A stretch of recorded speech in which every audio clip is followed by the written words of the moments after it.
Good morning. I'd like to thank the organizers for the opportunity to talk about the Ocean Best Practices System. Yesterday, we had a lot of really good discussion about the value of data and the need to have it open and fair. And I think that's the background for the discussion we're going to have now. In fact, data is valuable, but to understand what the ones and the O's, the digital data means, you have to understand the processes of how it was collected and what's gone into it to make it useful, fit for purpose, if you want to call it that. That started the dialogue of the idea of a archive repository for methodologies.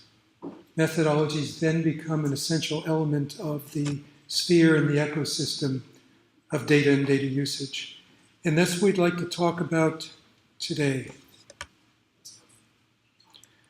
I have as a partner for my presentation, Pauline Simpson. She'll give the second half of it.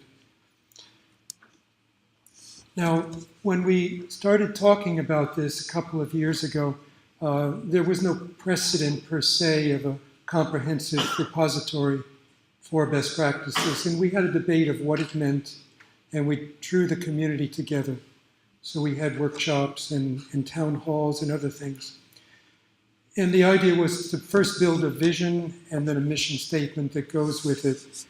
And after struggling with words for a long time, Tosta reminded us that visions usually don't have words longer than 6 letters and are understood by all. And that represented an interesting challenge, and you can see from our vision statement, we didn't quite succeed in limiting the length of some of the words, but our goal is important. The vision is something we're looking at in the future. It's not what we can do now, but it's where we want to be in the next decade. This is a very nice discussion for the decade of ocean sciences. So we have to have agreed methods for every activity in ocean observing, research, operations, and applications that are broadly adopted. And I want to emphasize here that we're looking across the value chain. It's not just the measurement in the ocean. It's not just a particular element in the data. It's how we turn information into societal impact. And so when we talk about best practices, it is in the broad sense of those words. So how do we get there? What's the mission to make that vision a reality? And here again, a few words to keep in mind as we move forward: to provide and sustain a system which fosters collaboration, consensus building, and innovation by providing coordinated and global access to best practices across the ocean sciences. And here I use the word ocean sciences, and sometimes I think maybe a better word is ocean observing, because observing goes all the way across the value chain. This is what we were looking at, and the question is, how do we take these and actually turn them into a system? And so we had a workshop in November 2017 at IOC, in which we brought together senior members of the community. And these were people who did data, people who were doing observations, people who were doing applications. And we said, what type of system do you need? And these are, in a high level, what we came up with: living, sustained, comprehensive system for ocean observing best practices. And the importance of sustained and living can't be underestimated, because people won't engage, won't commit, unless they know something will be there for the long term. Academic recognition was important. Many times, best practices end up in somebody's drawer, or they're done through oral history, and that doesn't give you the sustained capability that you need. And here I think I want to point out that as we move to understanding climate and climate change, we're talking about tens of years, maybe decades, and you have to understand what was taken 10, 20, 30 years ago and how it was taken. And so the idea of best practices and getting the academic community engaged through career advancement through peer review became an important part of what we did, in addition to the DOI's digital object identification. We wanted to make search engines more effective, and I'm talking about Google. Can Google find all of the best practices that we want? Other search engines also. A training resource, and I'm talking about here both training for the research community, but developing countries and a broader scope of things. And finally, greater interoperability across programs and institutions. Now, I wanted to bring this home to the community here. And so I take a quote from something that we have in one of our papers, and that is the widespread availability of best practices is as important as the fundamental concept of data sharing and open data. And what do we mean by that? Well, we recognize that there's a huge loss if data just goes into somebody's drawer, and that we fail in creating more open data and in linking data among the different sectors of our community. There's also a comparable statement for best practices. There's a huge cost in poor knowledge acquisition or attrition of the expertise that can be avoided by having systematic implementation of ocean best practices and the transfer of the methodologies across the community, working together, particularly as you have chemists working with biologists, working with physical oceanographers, and then going into the application areas. So this was the challenge that we have. It's a challenge of data, it's a challenge of best practices. How do we actually put the system together? I'm not going to go through this in detail, but there were some major, what you call legs of the stool, major components of the system that became very, very important. The first and the obvious is the repository, and that's a repository of ocean best practices at IODE, and I would say the working relationship with the community with IODE has been wonderful. It shows the value chain going across that. I mentioned peer review, and there are two types of peer reviews. Those that programs do, like GoShip has its own peer review, but there aren't many other options if you're not part of a very large project. And so we created a journal, basically a research topic in Frontiers in Marine Science, to do peer review of methodologies, and I have to say it's gone very, very well. We originally said, well, we'll make 10 in a year, and we're at 10 months, and we have 14 papers and continuing to grow. So that's exciting. We have to bring technology to bear to the IODE so that search becomes easier.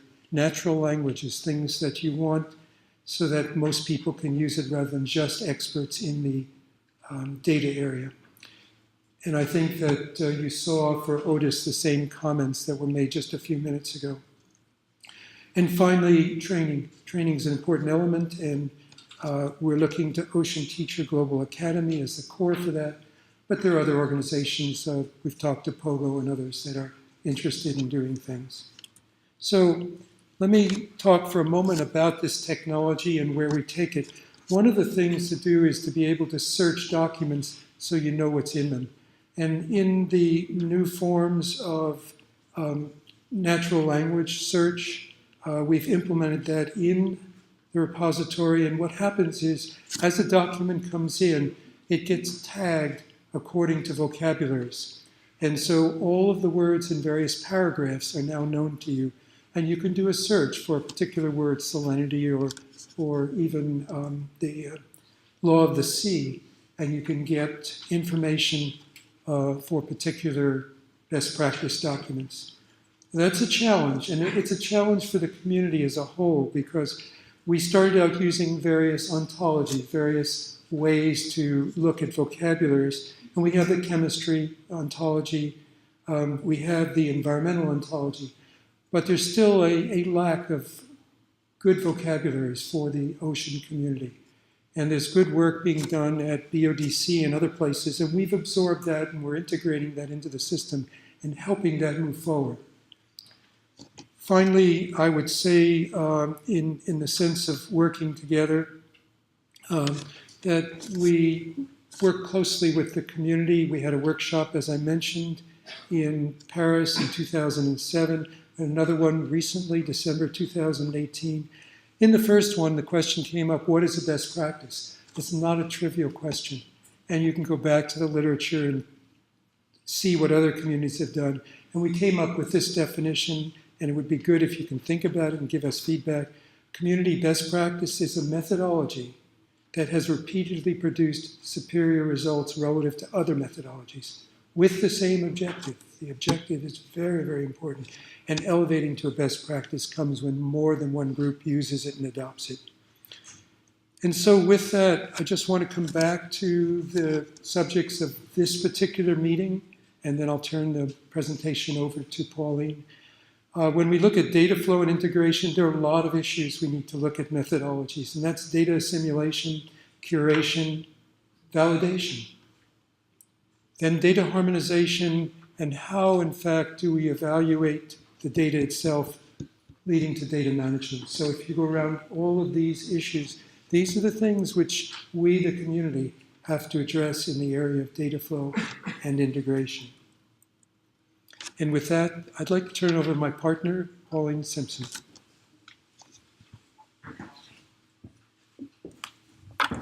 Thank you, Jay.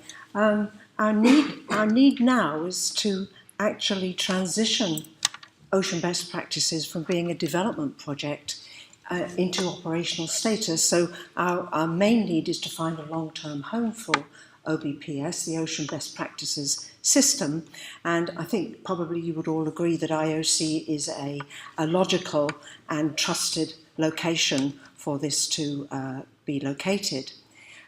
And from that, of course, IODE is the logical support and host system and management for the repository and the system itself, and of course IODE can help us with the IT support that is so important for these information products. IODE and Goose have come together and agreed that they will jointly request the establishment of a formal OBPS project under the IOC umbrella, and of course to be that they have to go through some formal review processes and acceptances, and I've just listed the main ones here. The IODE Management Group has already reviewed the project proposal in December, and we've passed that one hurdle. I hate to call them hurdles, but the next one is this week, when we will be presenting it at the IODE committee. Goose Steering Committee will be looking at it in May, and it will finally end up with the IOC Assembly in June. Once it's a formal project, of course, it will have its own steering group, and that will be established, and it will be established from members of this community, the IODE community, but also Goose, the ocean observing community itself. And one of their main tasks will be actually to build on the success. Jay has very nicely described where we are at the moment, and I think you can see that there have been some advanced technology enhancements that really make the system worthy of continuation.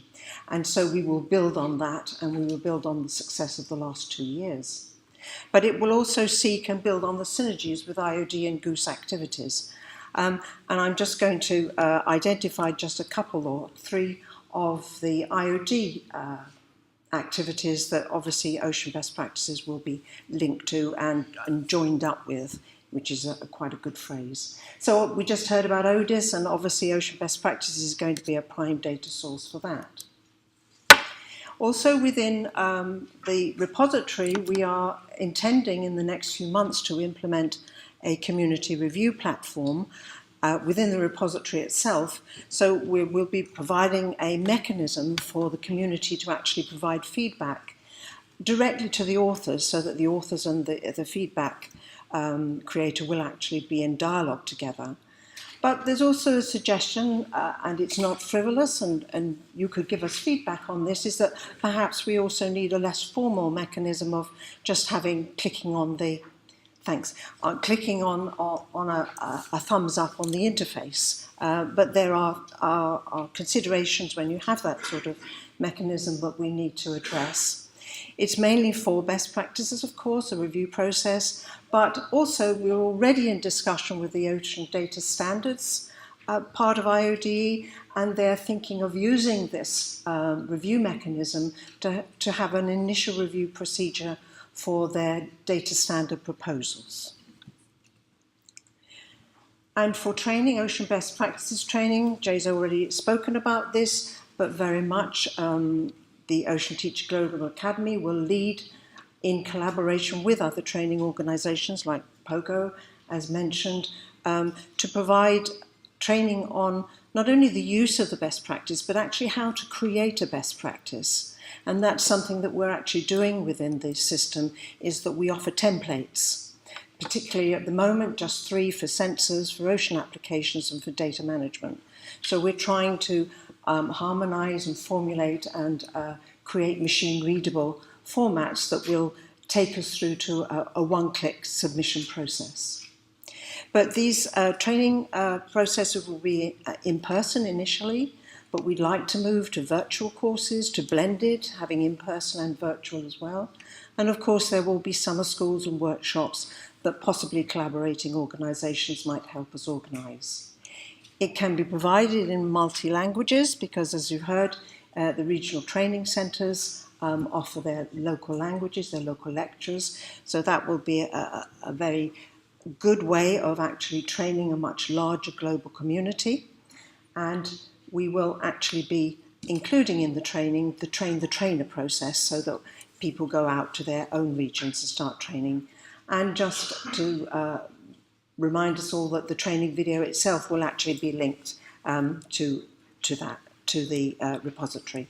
IOC has lots of activities and large programs. They all produce best practices, so that's going to be a really rich source of ocean best practices. We sincerely hope, and obviously the member states will make their contributions. But if we want to call ocean best practices comprehensive, I'm not sure it would ever be definitive. We need much more than IOC content, and so we need the international agencies, the other organisations, networks, projects, and not forgetting industry to contribute their best practices to this. And finally, just to remind us that the decade is going to start in 2021, but already in the repository we are recording in the metadata which best practices are reporting which SDG targets. There's a new interface. Please take a look at it, give us feedback, and most importantly, please let us have your best practices. Thank you.